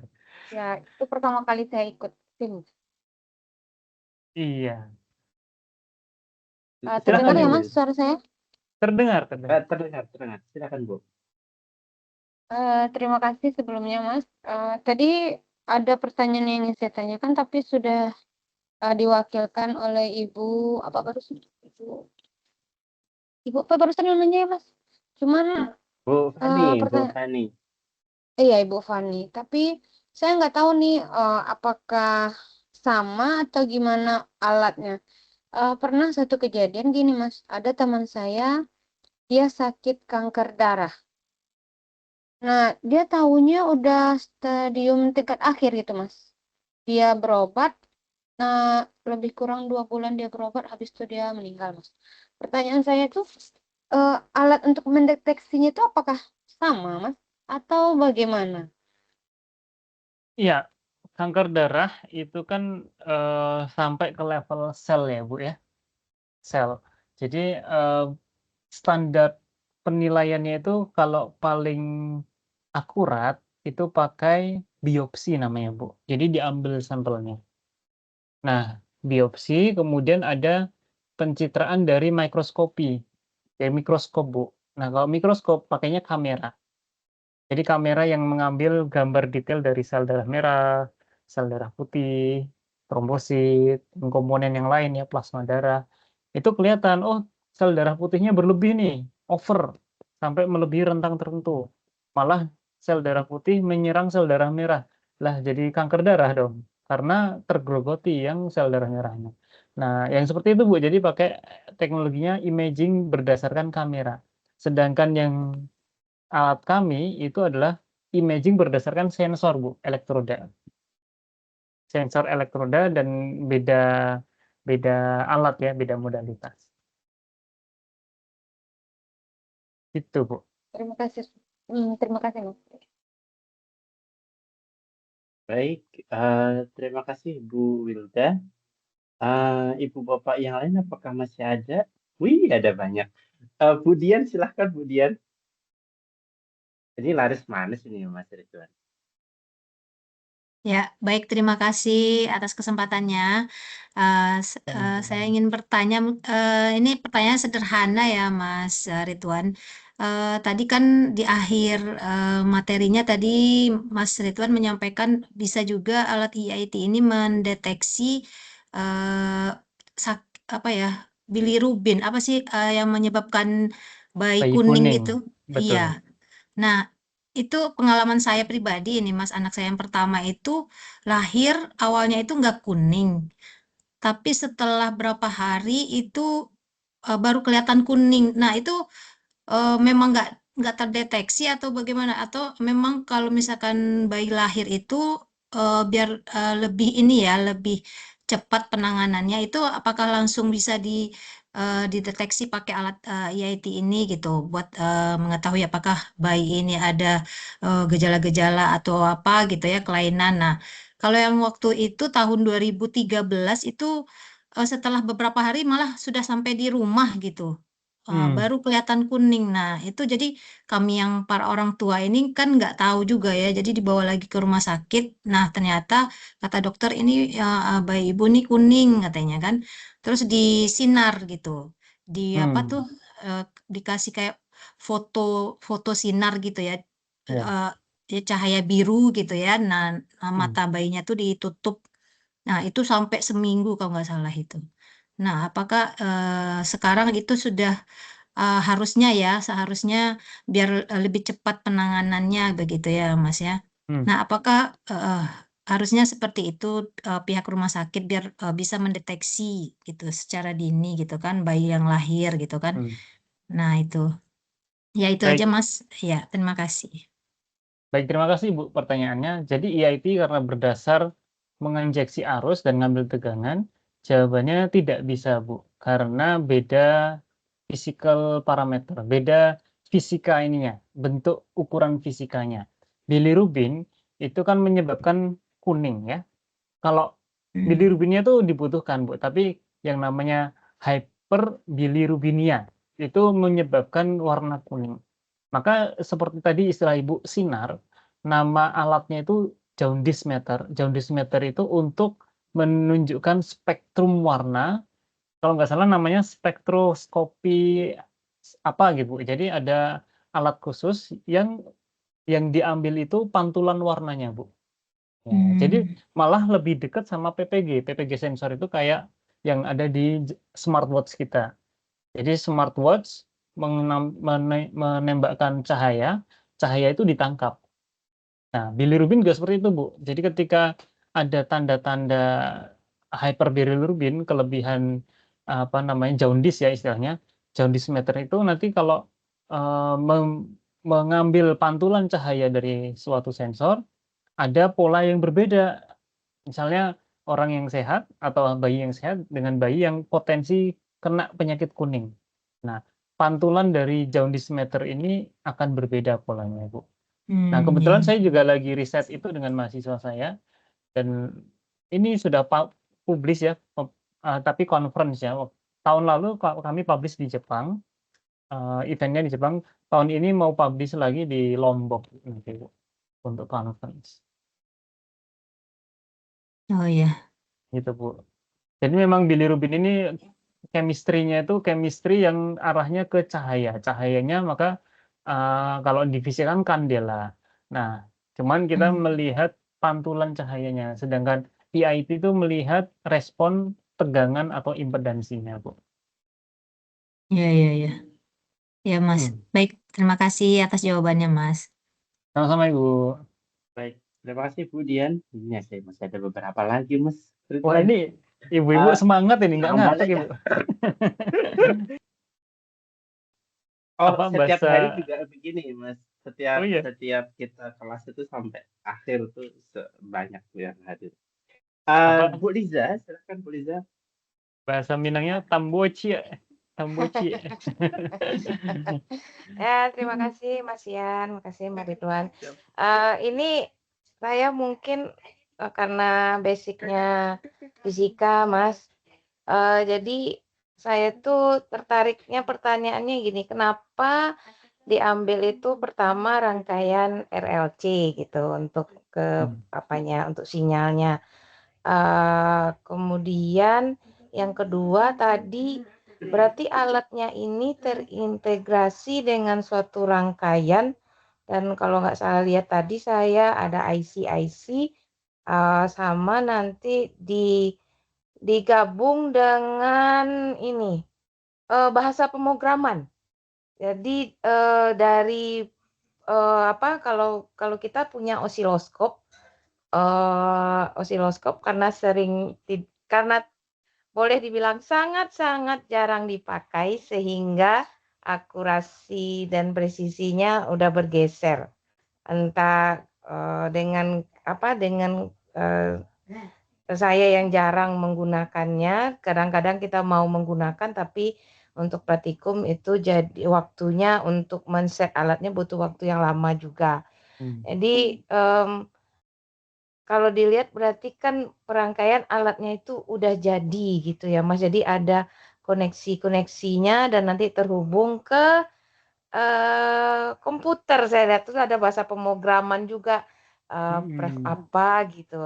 Gitu Mas. Jadi agak panjang jalannya, dan untuk membuatnya memang kita mungkin kalau untuk SMA mungkin menggunakan baru mungkin sanggupnya gitu Mas. Benar atau tidak, itu sih saya pertanyaannya. Terima kasih. Betul Ibu, perjalanan yang panjang kalau membuat semuanya dari satu-satu dari alatnya. Jadi alatnya dibuat sendiri, elektroniknya buat sendiri, clinical bikin sendiri. Nah, saran saya Bu, nanti kalau mau praktek imaging untuk anak-anak, pakainya simulasi saja Bu. Nah, ada paket simulasi yang kita sudah ajarkan juga ke anak-anak mahasiswa, pengennya nanti sampai anak SMA ya. Nah, jadi cukup pakai komputer saja, nggak perlu hardware yang sulit-sulit seperti ini Bu. Nanti datanya sudah dibuat di komputer. Nah, jadi anak-anak justru malah penelitiannya ke penelitian ini Bu, informatika. Jadi informatika biomedis lah, kira-kira informatika medis. Jadi nanti Ada saran ininya Mas, kalau untuk virtual lab kita kan biasanya pakai Lab Colorado. Kalau untuk ini ada saran untuk aplikasinya Mas atau pakai webnya software gitu? pakai software Python saja Ibu. Python biasa atau Spider gitu. Nanti install namanya PyEIT. Nanti saya tunjukkan Bu ya, sebentar, yang PyEIT itu ada di slide mana ya. Tapi intinya kalau untuk anak SMA, saran saya mungkin kalau hardware sangat sulit Bu. Tuh. Ini yang terlihat apa sekarang Bu? Masih PPT yang lama ya? Grafik Mas, grafik garis-garis gitu. Oh, Forward grafik. interpreting output sinyal. Nah, mungkin Ibu bisa scan ini. Saya siapkan deh. Oh, enak kan Bu, sudah saya siapkan nih. Nah, nanti kalau mau coba-coba, sudah pernah memprogram ini Bu, sesuatu gitu pakai Python? Dasar aja baru Mas, bahasa pemrograman, karena saya pernah ngajar komputer IK itu 1 tahun gitu. Jadi Oh saya gitu. pahamnya alur program sama Python yang sederhana. Ya. Ini bisa difoto Bu, nanti di-scan Iya, nanti sendiri, saya foto kemudian Mas di sini. mengikuti tuntunan yang ada di sini, ada petunjuk-petunjuknya, tuntunan harus diapain dulu gitu. Nah, Oh, kemudian ya. nama pemrogramannya, nama softwarenya itu PyEIT. Nah ya, ini contoh untuk ini ya, untuk tulang, daging dan lemak. Pemrogramannya bisa install namanya PyEIT. Mana ya? Ini Bu. Signal acquisition using PyEIT. Nanti cari saja di Google Bu, PyEIT gitu. Langsung ketemu. Tapi kalau Bapak Ibu klik link ini, nanti bisa udah ada program lengkapnya, udah ada contoh geometrinya, Bu. Jadi tinggal pakai aja. Untuk nyoba-nyoba ya, nanti silahkan masuk ke Google Colabs. Semua open source, Bu. Jadi tidak perlu biaya dan hanya langsung pakai komputer saja. Begitu, Ibu. Ya. Baik, Mas. Satu lagi, Mas, yang tadi kenapa kita pakainya RLC? Karena mungkin apa karena ketika penggantian itu kita bisa memfungsikan dia itu bergantian gitu ketika kita mau mengukur arusnya, kemudian mau Oh, berubahnya ketegangan, kenapa rangkaiannya dipakai itu RLC gitu? ya, prinsipnya namanya kan electrical impedance tomografi. Nah, impedansi itu ada paling tidak 2 komponen kan, Bu. Ada R dan ada resistan dan reaktan. Nah, reaktan itu kan L dan C. Cuman di biomedis kita jarang sampai dengan L, Bu. Induktannya kita tiadakan. Karena induktan itu muncul saat frekuensinya sangat tinggi. Jadi yang dipakai hanya R dan C saja, Bu, resistan dan kapasitan. Nah, 2 komponen ini nanti menghasilkan impedans. Mas, kalau nggak pakai kapasitan bisa nggak? Bisa, tapi namanya bukan EIT, tapi ERT, Electrical Resistant Tomography. Jadi hanya mengambil resistan saja. Oh iya ya, baik Mas. Terima kasih. Begitu. Baik, terima kasih Bu Liza. Selanjutnya Bu Eka Resmita.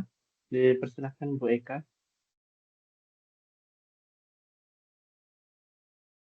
Sih ya Mas. Siap.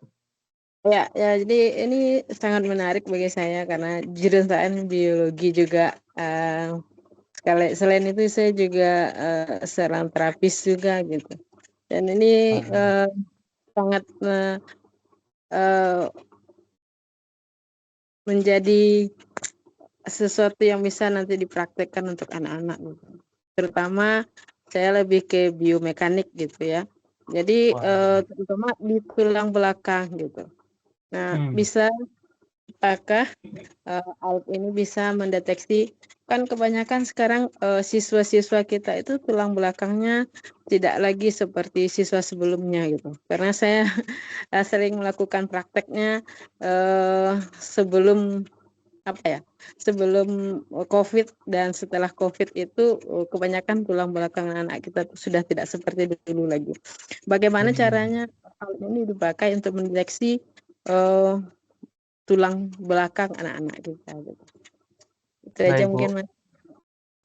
Ibu memeriksanya pakai tangan diraba gitu atau pakai alat, Bu?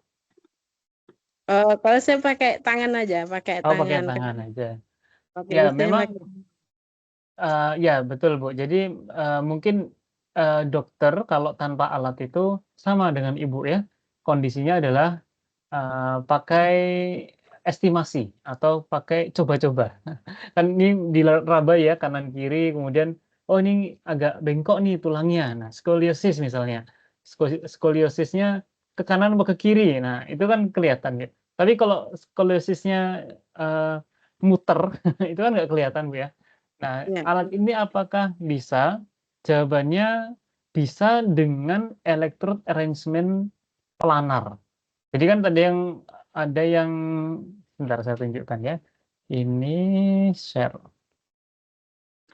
Di mana ya? Window ya ini. Ya, kelihatan Bu ya. Jadi bisa tapi bukan pakai sirkular. Kalau sirkular kan elektronnya mengelilingi suatu boundary batas ya Bu ya.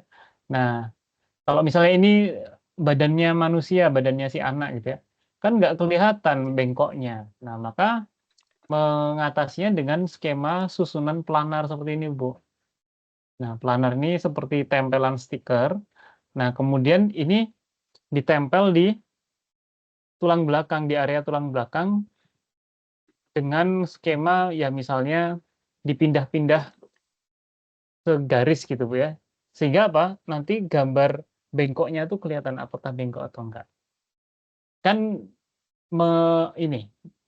mencitrakan tulang, membedakan tulang dan daging itu mudah. seperti halnya membedakan udara dengan jaringan paru-paru. Kalau udara kan konduktivitasnya 0. Nah, tulang itu konduktivitasnya juga sangat kecil. Sedangkan daging, misalnya di sini di belakang di punggung kan ada otot, daging ya. Itu konduktivitasnya cenderung besar, apalagi kalau orang yang sering pegel di bagian pundak. Nah, biasanya konten darah itu banyak NaCl-nya, sehingga darahnya berat, terus cenut-cenut di pundak. Nah, kalau darah punya konten NaCl garam tinggi, itu konduktivitasnya juga tinggi. Dibandingkan dengan si tulang yang rendah, nah nanti terproyeksi itu Bu, beda antara tulang dan daging. Ya misalnya seperti ini ya Bu ya. Jadi misalnya ini gambar punggungnya, terus tulangnya ini tengah gitu. Belok di sini. Oh, beloknya di sini bisa terproyeksi, Bu. Begitu. Jadi pakai skema sensor yang planar seperti ini, Bu ya. Bukan yang sirkular. Begitu, Ibu. Terima kasih, Mas. Wah, cocok sekali nih Baik. kalau biologi ya. Silakan Ya. Pak Yan. Bu Eka ya. Bu Eka tadi ini Mas guru dari Solok. Oh iya, dari Solo. Wah, jauh sekali. Iya. Siap-siap. Bu Wilda ada lagi Bu yang masih mengganjal? Ada Mas, yang baru Ya, silakan. terpikirkan. Gini Mas, saya mau nanya, jadi kan tadi dibahas di awal tadi, kita bahas tentang lapisan bumi, yaitu bagian dalam dan luar. Nah, yang ingin saya tanyakan, ini alat ini digunakan hanya apakah untuk di di dalam bumi saja atau bagaimana Mas? Atau kan kalau istilahnya kalau di ilmu geografi kan kita menggunakan citra. Dari citra nanti ada bisa atau pakai satelit, nanti bisa dipetakan. Nah, yang ini atau penjelasan dari Mas tadi ada ilmu baru atau bagaimana ya Mas? Ya, Yang karena bisa kita untuk mendeteksi bagaimana? Jadi sudut pandangnya agak berbeda, Ibu. Kalau kita pakai kamera, yang terproyeksi itu permukaan saja. Nah, kita ingin mendapatkan data di bawah permukaan. Ya, jadi misalnya permukaannya di sini, nah kita ingin dapat ada crack kah, ada gua kah, ada aliran air kah di bawah sini. Jadi kalau kamera atas ya kelihatan permukaan saja seperti ini, Pak. Bu. Jadi morfologinya, kemudian mungkin beda vegetasinya, segmentasinya. Tapi kalau crack seperti ini di dalam tanah kan nggak bisa pakai kamera yang dari atas. Begitu. Jadi gimana alatnya ya? Alatnya ditanam gitu. Ada apa namanya? Nah di sini. Di sini ada pasak-pasak yang ditanam di tanah. Nah, terus dialiri arus begitu, Bu. Nanti misalnya di sini pencemaran subsurface ya. Misalnya di sini ada pencemaran limbah bahaya gitu ya. Nah, sensornya di atasnya. Kemudian apakah ada limbah di sini? Nah, ini tentu sekali lagi kita pengen mencari perbedaan konduktivitas ya. Kalau ini konduktivitasnya mirip dengan tanah ya sulit terproyeksi. Tapi kalau konduktivitasnya sangat berbeda, misalnya ini tanah itu 0,05, ini langsung 10,5 gitu ya. Jadi konduktif sekali ya, kelihatan bedanya. Begitu, Ibu. Jadi menancapkan sensor-sensor di tanah. Ya. Terima kasih Mas. Sama-sama. Ya. Terima kasih Bu Wilda.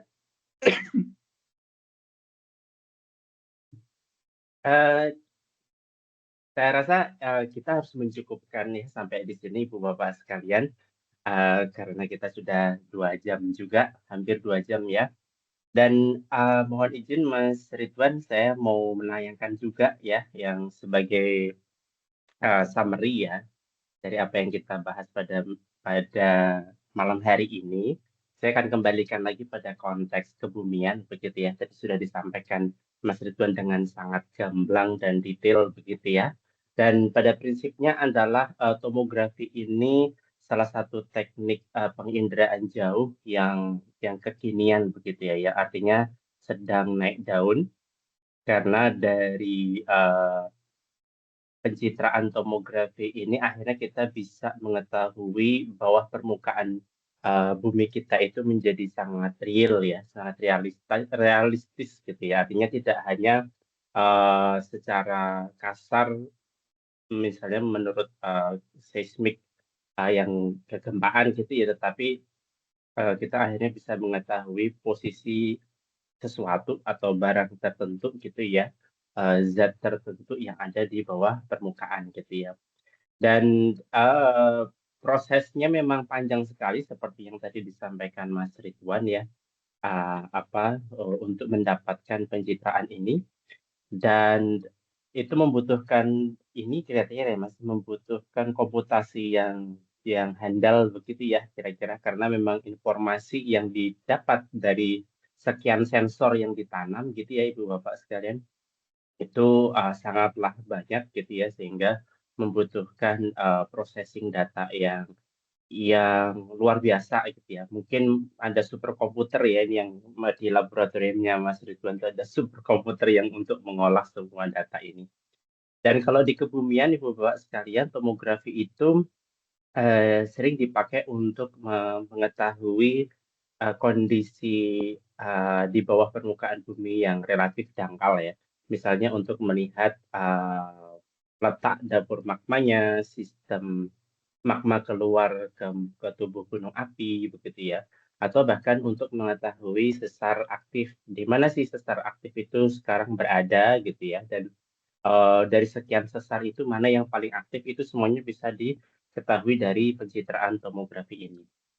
Dan kaitannya dengan eksplorasi sumber daya, nah asalkan di bawah permukaan bumi itu ada beda konduktivitas tadi ya disampaikan Mas Ridwan ya. Jadi bisa karena ada keberadaan fluida, keberadaan batuan-batuan yang masif atau pejal begitu ya, sehingga itu bisa kita pakai untuk identifikasi apakah di suatu tempat itu ada cadangan panas buminya, yang di bawah sana ada air panasnya gitu ya, atau mungkin di bawah sana ada minyak buminya gitu ya, ada mineral-mineral tertentu yang tertanam di bawah bumi gitu ya, dan bahkan mencari air tanah dan seterusnya gitu ya. Ada banyak sekali aplikasi teknik pencitraan tomografi ini untuk konteks kebumian. Jadi secara umum Ibu Bapak sekalian, tomografi ini adalah sebuah tools ya untuk mengetahui apa yang ada di bawah permukaan. Nah, tergantung permukaannya mau dikontekskan ke biomedis berarti ya permukaan kulit gitu ya. Kalau di bumi ya kebumian berarti permukaan bumi gitu ya. Di bawahnya itu kita citrakan gitu ya dengan teknik tomografi ini. Kurang lebih itu Ibu Bapak sekalian menutup sesi spesial pada malam hari ini, kuliah ke-8 kita ya. Kita sudah belajar Seeing the Unseen to Understand Our Earth through Tomography yang tadi sudah dijelaskan oleh Mas Ridwan, pakar biomedik kita gitu ya. Dan kiranya cukup sekian Mas Ridwan. Semoga kita masih bisa bertemu lagi ya di kuliah-kuliah ke depan, dan barangkali kita bisa ketemu offline juga ya. Semoga ada irisan orbit Mas Ridwan yang akhirnya bisa berpapasan dengan kita ya Ibu Bapak sekalian, karena Mas Ridwan ini susah sekali dicari di kampusnya, sangat sibuk begitu ya. Dan semoga bisa ketemu lagi, kita undang ke Sumatera Barat gitu ya, ke SIM untuk bisa sama-sama belajar secara tatap muka. Mungkin itu lebih menyenangkan ya Mas Ridwan, karena Mas Ridwan mungkin akan membawakan peralatan hands on-nya gitu ya. Waduh. Baik Ibu, langsung ditantang ya. Ibu Bapak sekalian, mohon izin kita akhiri sampai di sini ya. Mas Ridwan juga terima kasih sudah hadir. Dan terima kasih juga kepada Ibu Bapak sekalian yang juga sudah hadir dan stay tune pada malam hari ini. Luar biasa sekali. Dari saya mohon maaf sekali apabila ada salah dalam memandu kuliah spesial ya pada malam hari ini. Wabillahi taufiq wal hidayah. Wassalamualaikum warahmatullahi wabarakatuh. Waalaikumsalam. Waalaikumsalam warahmatullahi wabarakatuh. Waalaikumsalam warahmatullahi wabarakatuh. Baik. Terima kasih Mas Ridwan, Terima Mas kasih, Yan. Mas. Terima kasih Ibu.